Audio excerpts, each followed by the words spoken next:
Bredstrup kvarter, hvor klubben også har en mission.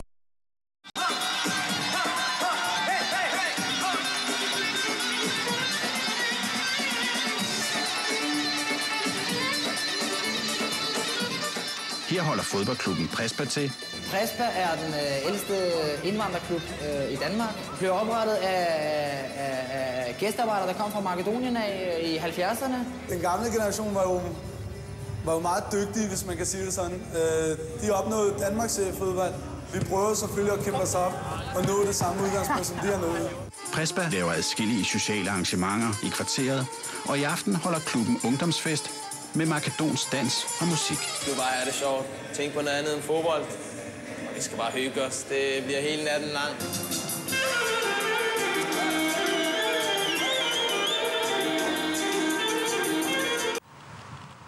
Med det jyske landsbyhold vel videre i turneringen, sætter Ebbe Sand kursen mod Københavns Nordvestkvarter og tuner sig undervejs ind på møde med de makedonske spillere i fodboldklubben Prespa.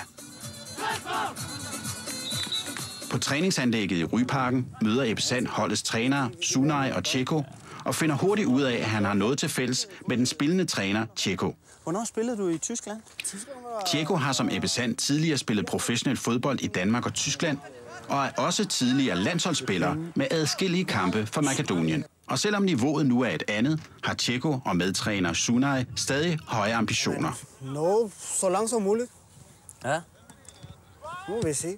Så langt som muligt. Ja. Hvor langt er det? Jamen, det er finalen selvfølgelig. Ja, det. Alle drømmer om finalen. Ja, det er jo det, man skal gå efter. I deres første kamp skal Prespa møde et hold fra serie 4. 3 rækker under den serie, de selv spiller i. Selvom I skal møde et lavere rangerende hold, så er det utrolig vigtigt at fokusere rigtigt og udnytte de chancer, som I får i kampen. Så jeg kunne godt tænke mig, hvis I samler de offensive spillere, så I lige kan se, hvordan skarpheden er på holdet. Prøv at slå et indlæg ud, som han skal tæmme først. Så se, vi kan vente. Vente.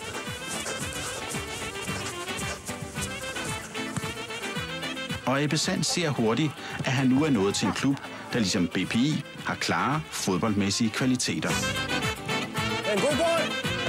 Ja, det er glimrende! Jeg synes, de arbejder meget med krydsløb og timing, men det er også noget, de skal blive ved med at arbejde med. Det lå ikke så naturligt til dem, men det blev bedre og bedre hen ad vejen, og til sidst, så synes jeg faktisk, det sluttede meget godt. Prespa-spillerne tager Ebbe Sands råd om altid at have respekt for en lavere rangerende modstander med til deres første pokalkamp mod Volvox fra serie 4. Og de mener også, de er godt forberedt efter træningen med Ebbe Sand. Ebbe har været med til i hvert fald, synes vi, at have givet en lidt mere seriøsitet i holdet. Jeg synes, det har givet et lille skub på, at man lige pludselig bliver værdsat mere, og jeg synes, det har været en fornøjelse at have haft ham med. Prespa er klart det stærkeste hold og får hurtigt scoret til 1-0. Men får ikke lukket kampen. Så i anden halvleg må den småskadede Tjeko gå på banen for at skabe ro i spillet. Tjeko bidrager til en stabilitet og ro på banen, og han giver en utrolig forvirring for modstanderne, fordi de ikke kan beregne ham ud.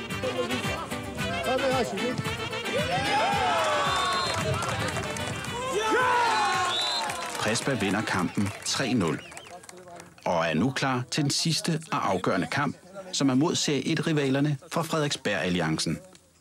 Vinder Prespa den kamp, er de videre til hovedturneringen efter sommer. Og kan Prespa fra København tage det sidste afgørende skridt ind i hovedturneringen? Sidste og afgørende kamp. Hej, Suna. Hej, Jeff. Prespa er fra det københavnske Nordvestkvarter og er med sine makedonske rødder Danmarks ældste indvandrerklub. Klubben er meget aktiv i lokalkvarteret og afholder sociale arrangementer og fester med stor tilslutning. Og det afspejler sig også i opbakningen til kampene. Vi er her mest på grund af sammenholdet, og så vil vi gerne støtte vores venner. Vi brænder for Prespa. Efter en overbevisende 3-0-sejr i forrige runde, er holdet nu klar til den sidste afgørende kamp mod Frederiksberg-alliancen 2000, som også spiller i serie 1. Og trænerduen Sunay og Tjeko venter en hård udfordring. Det er et hold, vi kender, og det er et hold, vi har haft nogle hårde dyster med. Starter med opvarmningen, kom! Det er nu, det tæller. Der er en enkelt kamp, så er I inde i hovedturneringen. Jeg har fået muligheden for lige at varme op, så vi tager lige nogle løb på tværs.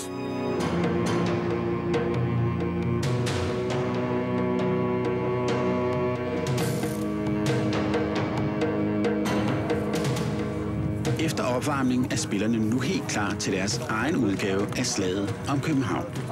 Vi har snakket nok. Nu handler det om at omsætte det og vise det ude på fodboldbanen. En enkelt kamp, så er I med i hovedturneringen. Det er det, det handler om. Gå ud og vind kampen. Held og lykke med kampen.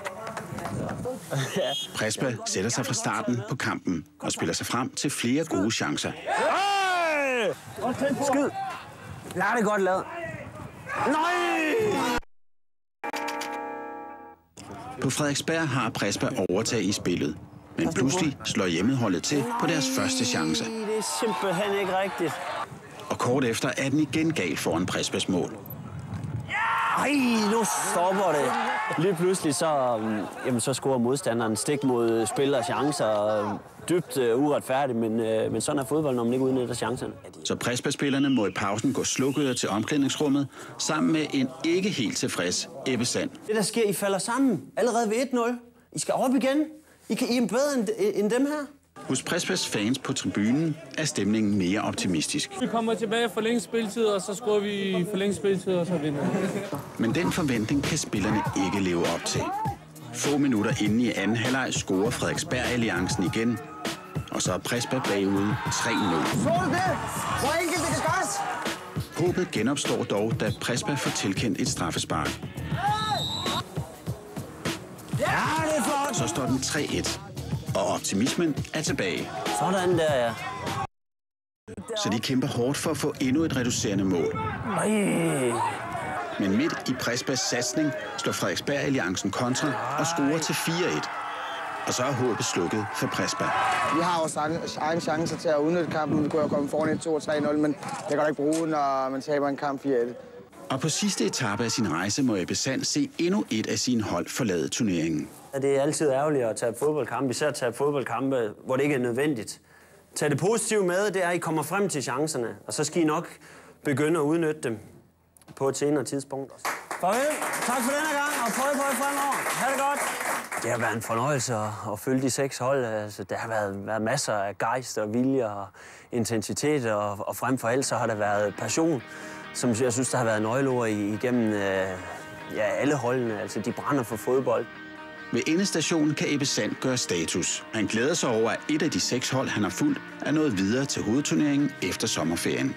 Vi har så Marstal Riise tilbage, og jeg synes også, at det er det hold, der har gjort det bedst. Jeg synes, at de spiller en rigtig god gang fodbold. Så det bliver spændende at se, hvor langt de kan nå. Ebbe Sands arbejde med amatørklubberne er slut for denne gang. Nu er det op til de professionelle klubber og Marstal Riise at finde vejen til parken.